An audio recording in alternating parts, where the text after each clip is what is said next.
What's up, everybody? My name is Chris Johnson, and this is my International Society of Jazz Arrangers and Composers vlog entry, 6 Notes from Thad Jones That Changed My Life. Let's get into it. Now, I do realize that it's a pretty dramatic claim that 6 notes changed my life, but I really do mean it. This changed my entire approach to how I harmonize horn sections in a big band context. This is an excerpt from Thad Jones' big band arrangement of his composition, 3 and 1.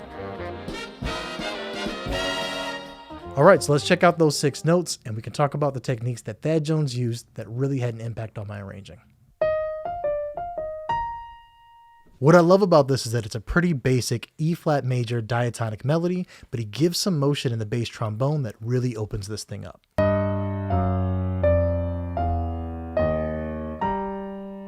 Now, this opened up a concept for me that I like to call justification. The way that I think of it is that you have a melody note and you have bass motion, and all the harmony that you fill in between is really justifying your usage of that bass note against that melody note. Let's check out what he did in the trombone section to go against this melody.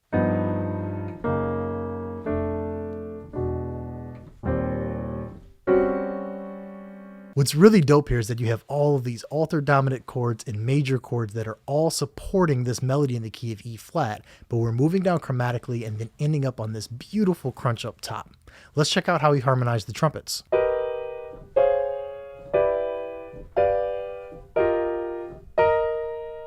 Now, what's really interesting is that if we look at the melody motion against the bass trombone, we'll start to kind of understand the choices that he was making and how he was setting up tension and release.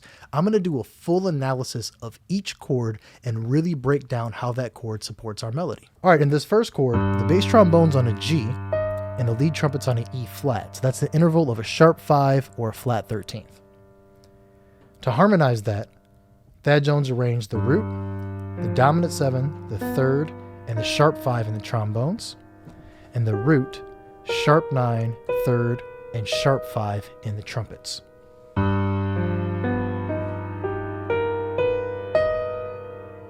And the next note of the melody, we have the bass trombone on a G flat and the lead trumpet on an F, which is going to be our major 7.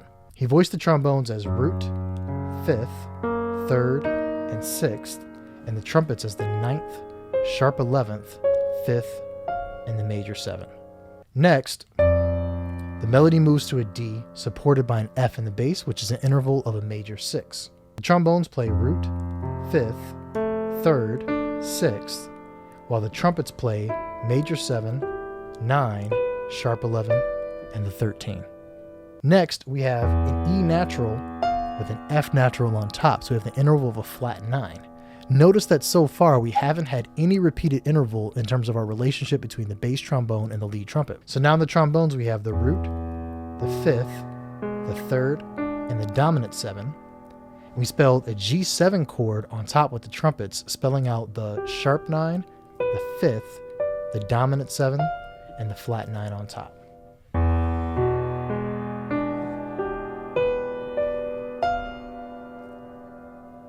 Okay. Now we're going to resolve to E flat, and this is the first time that we actually have an octave in between the bass trombone and the lead trumpet, or really a couple of octaves. The trombones are voiced root, 5th, 3rd, and 6th, while the trumpets are voiced 9, 3, 5, with the root on top.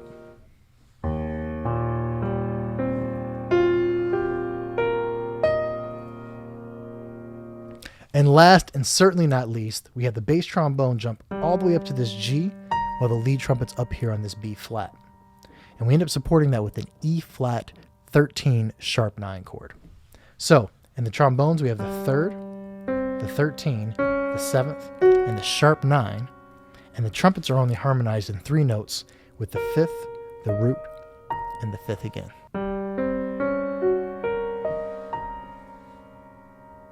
Now let's break down this passage chord by chord so we can really hear the depth of the chords that Thad Jones was using here.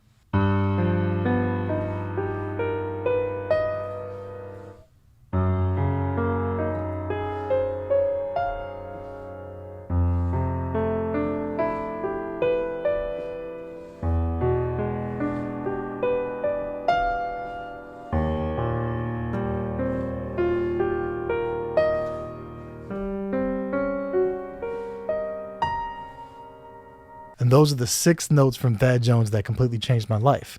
Now here's what's important. Not only do I take away this harmonization technique, but we also now have a lot of really great voicings that we can use in any context we want. Let's just take one voicing, for example, from the trombone section. We can see this really strong voicing of G7 sharp 5.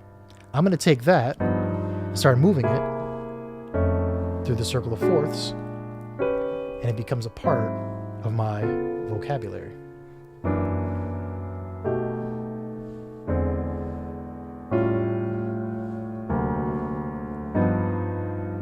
I could also take the trumpet voicing that was on top and take the entire chord through. So we have root, 7, 3rd, sharp 5, and then starting on the root, sharp 9, 3rd, sharp 5. Let's take that voicing through the circle of fourths, working with it as an entire brass section. Let's do the key of C. F, B flat, E flat, A flat, to D flat, to G flat, to B, to E, to A, to D, finally back to G. What happens is this all becomes a part of your harmonization vocabulary, and you can use this in any context you want to, and it really informs the way that you go through voice leading, moving smoothly from chord to chord. Also, check out the motion that he created in the trombones. This motion from the G all the way down to the E flat was very consistently on the root, whereas the second voice was very consistently on the 3rd. Then we have the second voice, which starts off on the 7, but then jumps to the 5th.